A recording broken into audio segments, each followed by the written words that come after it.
Hi friends, beast race ఇదొక variety cinema. ఇది ఫ్యూచర్లో జరుగుతూ ఉంటుంది. హీరో తన చెల్లిని కాపాడుకోవడం కోసం విలన్ గడ పెట్టే రన్నింగ్ రేస్లో పాల్గొంటూ ఉంటాడు. దానికి ఒక మాస్క్ ఉంటుంది. ఆ మాస్క్ వేసుకొని రన్నింగ్ రేస్లో పాల్గొవాలి. అందులో గెలవకపోతే అతని చెల్లిని బానిసగా వాడుకుంటాడు విలన్ గడు. ఇది కదా, ఈ మధ్యలో రన్నింగ్ రేస్లో పాల్గొన్న వాళ్ళని చంపేయడాలు ఇలాంటివన్నీ జరుగుతాయి. అవేమీ కొత్తగా అనిపించలేదు. ఓకే, ఏదో అలా టైం పాస్కి ఏదో చూడాలనుకుంటే చూడొచ్చు ఈ సినిమాని. హీరోగా నటించిన వ్యక్తి ఓకే అనిపిస్తాడు. విలన్ పక్కన వ్యాంప్గా తిరిగే హీరోయిన్కి ఫ్లాష్ బ్యాక్ ఉంటుంది. ఆ అమ్మాయి హీరోతో జత కడుతుంది. వీళ్ళిద్దరి మధ్య ఒక రొమాంటిక్ సన్నివేశం ఉంటుంది. అది అసభ్యకర సన్నివేశమే. అక్కడక్కడ అసభ్యకర సన్నివేశాలు వస్తూ పోతూ ఉంటాయి. వైలెన్స్ అక్కడక్కడ ఉంటుంది. ఈ టైప్ సినిమాలన్నీ ఒక అద్భుతమైన థ్రిల్ పంచాలి. ఆ థ్రిల్ని పంచడంలో ఈ సినిమా విఫలమైందని చెప్పొచ్చు. ఆ రేస్ జరుగుతున్నప్పుడు వివిధ దశల్లో వివిధ ఏరియాల్లో జరుగుతున్నప్పుడు ఏదైనా కొత్త ఎలిమెంట్ యాడ్ అయిందంటే ఎక్కడా కనబడదు. మధ్య మధ్యలో ప్రజలు కూడా వచ్చి ఆ రేసులో పాల్గొనవాడిని తన్నేసి తీసుకెళ్లి ఇంటి ముందు కట్టేసి ఏవో చేస్తూ ఉంటారు. అంత గొప్పగా అనిపించలేదు ఈ సినిమా.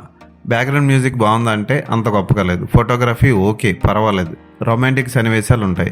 మగాళ్ళని ఆడవాళ్ళని బానిసలుగా చేసి కొనుక్కొని ఆనందపడుతూ ఉంటారు. ఇలాంటి సన్నివేశాలు ఉంటాయి సినిమాలో. హీరో అన్న పోనీ తెలివి ఎక్కడైనా ఉపయోగించి విలన్ గాడిని అంతం చేసాడంటే ఏమీ లేదు. ఆ క్లైమాక్స్ కూడా అంత గొప్పగా అనిపించలేదు.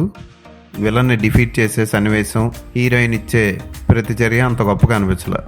ఈ సినిమా హిందీలో, ఇంగ్లీష్లో లభిస్తుంది. తెలుగు డబ్బింగ్లో ఇంకా రిలీజ్ అవ్వలేదు. ఈ సినిమాకి నేను ఇచ్చే రేటింగ్ 2/5.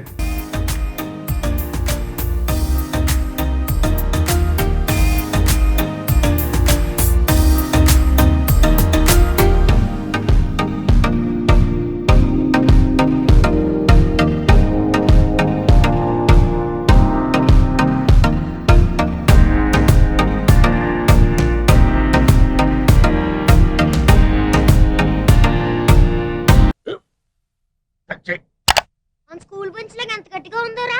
కొట్రా, కొట్టు, పర్లేదు, కొట్టు. అబ్బా చైన్ పెట్టేసింది బాబాయ్.